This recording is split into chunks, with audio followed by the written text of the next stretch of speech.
Hello friends, स्वागत है आप सबको हमारे यूट्यूब चैनल रंजन शेख पर। आज हम बात करेंगे टावर क्रेन सिग्नल मैन जो होती है, उन सिग्नल मैन का इंटरव्यू कैसे लेते हैं, उसमें क्या सवाल पूछते हैं, क्या जवाब देना है, उसी के बारे में बात करेंगे।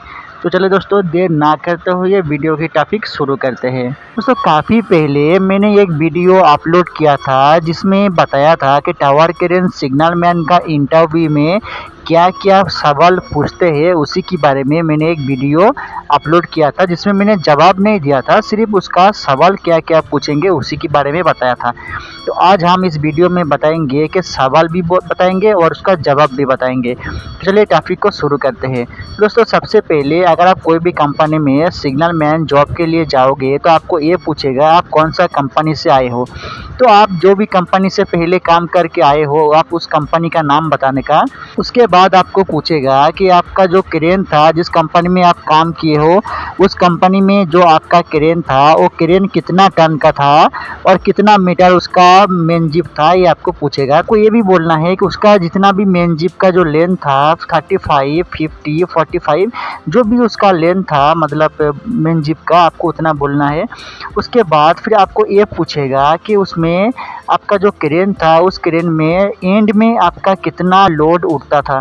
तो अगर आपने कैपेसिटी जो पहले मैंने आप बताया कि आपका जो क्रेन था वो कितना टन का था, पहले अगर आपने 5 टन का क्रेन का कैपेसिटी उनको बताए हो तो आपको बोलना है कि अगर 5 टन का क्रेन है, अगर बूम का लेंथ है 50 मीटर, तो उसमें एंड का जो लोड है, एकदम सबसे लास्ट का जो लोड है, वो 1200 से 1300 केजी लोड उठेगा। उसके बाद आपको पूछेगा कि आपका क्रेन का बीच में कितना लोड उठेगा, तो आपको उधर का ये भी बोलना है कि एंड का जो है वो 12 से 1300 केजी का लोड उठेगा। अब बीच का जो लोड कैपेसिटी है वो कुछ 2.5 टन के आसपास उठेगा। और आपका फिर वो पूछेगा कि आपका केबिन के पास कितना उठेगा।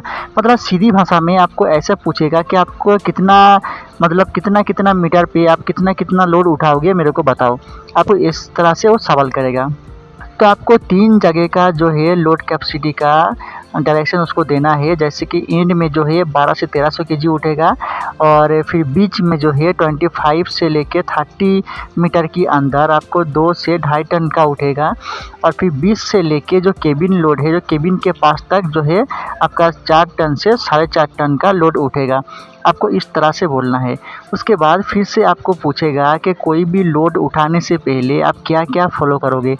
ये सवाल बहुत ही इम्पोर्टेंट है, आपको पूछेगा। तो आपको बोलना है लोड उठाने से पहले मैं पहले लोड को देखूंगा कि लोड बराबर तरीके से लगा है क्या, वो प्रॉपर तरीके से लोड लगा है कि नहीं है, उसको मैं फॉलो करूंगा। लोड का कोई भी पार्ट ज़मीन में या तो कंक्रीट में किधर भी फंसा हुआ नहीं होना चाहिए। लोड के अंदर कोई भी छोटा मटेरियल नहीं होना चाहिए। ऐसे कई सारा चीज़ आपको बोलना है लोड के बारे में। आपको ये पूछेगा क्या क्या फॉलो करोगे, तब उस टाइम आपको ये सब बोलना है। तो उसके बाद फिर लोड उठाने के लिए बेल्ट, स्लिंग जो भी आएगा उसको यूज करके उसमें टैगलाइन भी बांध के फिर मैं लोड को उठाऊंगा। और लोड को उठाने के बाद फिर आपको ये पूछेगा कि लोड जब आप डाउन करोगे तो क्या क्या फॉलो करोगे, ये भी आपको पूछेगा। उस टाइम आपको बोलना है जब मैं लोड डाउन करूँगा उस टाइम जहाँ लोड मेरे को डाउन करना है उस जगह का लोकेशन क्या है, वहाँ पे लोड आने के लिए जगह प्रॉपर है कि नहीं है, कोई भी वायर, कोई भी केबल या तो कोई भी पाइप, स्टील, कोई भी रोप उसके अंदर तो आसपास तो नहीं है, आपका जगह क्लियर है क्या, वो पहले मैं फॉलो करूँगा। अगर जगह क्लियर है तभी मैं लोड को प्रॉपर तरीके से लेके आके डाउन करूँगा। आपको ये सवालों पूछेगा। उसके बाद फिर आपको ये पूछेगा कि जब आप कोई भी लोड को लेके जाओगे कहीं एक जगह से दूसरी जगह, जब आप शिफ्ट करोगे उस टाइम आप क्या फॉलो करोगे। तो आपको ये बोलना है लोड शिफ्ट करते समय जब क्रेन स्विंग होता है, वो स्विंग होते समय कहीं भी लोड जो है वो टच नहीं होना चाहिए। कोई भी पेड़ में या तो कोई भी पाइप में, कोई भी केबल में या तो साइड में हुआ कोई भी, मतलब साइड में मौजूदगी कोई भी ऑब्जेक्ट में, मतलब लोड जो है वो टच नहीं होना चाहिए। ये आपको फॉलो करना है। आपको इस तरह से आपको बोलना है कि लोड जब उठा के लेके जाऊंगा एक जगह से दूसरे जगह, तो वो कहीं भी टच ना हो, इस सिचुएशन को मैं पहले फॉलो कर लूँगा। उसके बाद ही क्रेन को स्विंग करने के लिए ऑपरेटर को बोलूँगा। उसके बाद फिर आपको ये पूछेगा कोई भी पाइप का लोड उठाओगे, प्लास्टिक का पाइप हो या तो फिर मेटल का पाइप हो, तो पाइप का लोड जब आप उठाओगे तो उसमें क्या यूज करोगे, स्लिंग यूज करोगे, क्या बेल्ट यूज करोगे, क्या यूज करोगे। तो आपको उस टाइम बोलना है भी प्लास्टिक का पाइप हो या तो फिर मेटल का पाइप हो, जब आप लोड उठाओगे तो पाइप में एक्चुअली बेल्ट का ही यूज होती है, आपको ये बात को बोलना है। फिर वो पूछेगा कि कोई भी स्टील का लोड उठा रहे हो तो स्टील में आप क्या यूज करोगे। तो स्टील का लोड में आपको स्लिंग यूज करना है, चेन स्लिंग यूज करना है या तो फिर रोप स्लिंग यूज करना है।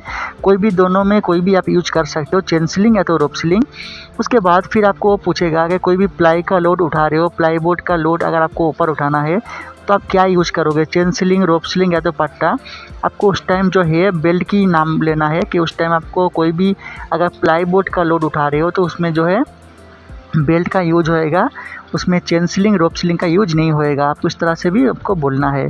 उसके बाद आपको वो लोग फिर से पूछेगा कि कभी आप सिग्नल दे रहे हो और सिग्नल देते समय अगर आपका बैटरी डाउन हो जाए, वॉकी टॉकी का बैटरी डाउन हो गया तो आप क्या करोगे, ये भी आपको वो लोग पूछेगा। तो आपको उस टाइम बोलना है अगर मैं लोड उठा रहा हूँ उस टाइम अगर मेरा बैटरी डाउन हो गया तो अगर ऑपरेटर मेरे को देख पा रहा है तो मैं उसको हाथ इशारा करके या तो फिर उसको मेरा जो जैकेट होती है, जैकेट को खोल के मैं उसको इशारा करके मतलब उसको लोड को स्टॉप करने के लिए बोलूँगा। के बाद में उनको फ़ोन कॉल करके फिर मैं उनको स्टॉप करके रखने के लिए बोलूँगा, फिर मैं दूसरा बैटरी चेंज करके लेके आ जाऊँगा। ऐसे भी वो लोग आपको पूछेगा कि बैटरी अगर अचानक डाउन हो गया तो आप क्या करोगे। अगर आपको ऑपरेटर देख पा रहा है तो आप उसको हाथ इशारा करके आप जो है लोड को स्टॉप करके फिर ऑफिस में जाके बैटरी लेके आके फिर आप काम दोबारा चालू कर सकते हो। इस तरह से उनको बोलना है। फिर आपको ये सवाल पूछते हैं कि ऐसे कहीं साइड है जिस साइड में जो है क्रेन का मेंटेनेंस जो होती है वो सिग्नल मैन को ही करना पड़ता है। तो आपको ये पूछेगा कि आप जब मेंटेनेंस के लिए जाओगे तो कैसे जाओगे क्रेन के ऊपर, आपको ये पूछेगा। तो आपको बोलना है जब भी मैं मेंटेनेंस के लिए क्रेन के ऊपर जाऊँगा तो पहले सेफ्टी बेल्ट पहनूँगा, सेफ्टी बेल्ट पहन के फॉल हार्वेस्टर जो है वो लगा के मैं क्रेन के ऊपर जाऊँगा। आपको इस तरह से बोलना है। आपको ये नहीं बोलना है कि क्रेन के ऊपर डायरेक्ट चला जाऊँगा, ऐसा है। आपको सेफ्टी बेल्ट पहन के फॉल हार्वेस्टर लगा के मतलब क्रेन के ऊपर जाना है, ऐसे करके आपको बोलना है। जो है कोई इंजीनियर आपको ये भी पूछता है कि जब मेंटेनेंस करने के लिए आप जाओगे तो आप क्या क्या करोगे, मेंटेनेंस में ऊपर जाके आप क्या क्या करोगे। इसके बारे में मेरा एक वीडियो है कि ऊपर जाके मेंटेनेंस में क्या क्या करना चाहिए, क्या क्या फॉलो करना चाहिए, क्या क्या चीज़ चेकिंग करना चाहिए, ये सब के बारे में ऑलरेडी वीडियो है, आप देख सकते हो। मेंटेनेंस कैसे होती है, किस तरह से करते हैं, इस सब के बारे में वीडियो है, ये मैं इस वीडियो में नहीं बता रहा हूँ। तो ऐसे कहीं सारे छोटे छोटे सवाल जो है आपको पूछेगा जो भी कंपनी में आप जाओगे सिग्नल मैन का ज्वाइनिंग के लिए। तो ये सारे सवाल का जवाब आपको देना है। अगर सवाल का जवाब अगर आप दे दिए तो आप फिर जो है काम को ज्वाइन कर पाओगे और आप फिर कंटिन्यू काम कर लोगे इस कंपनी में।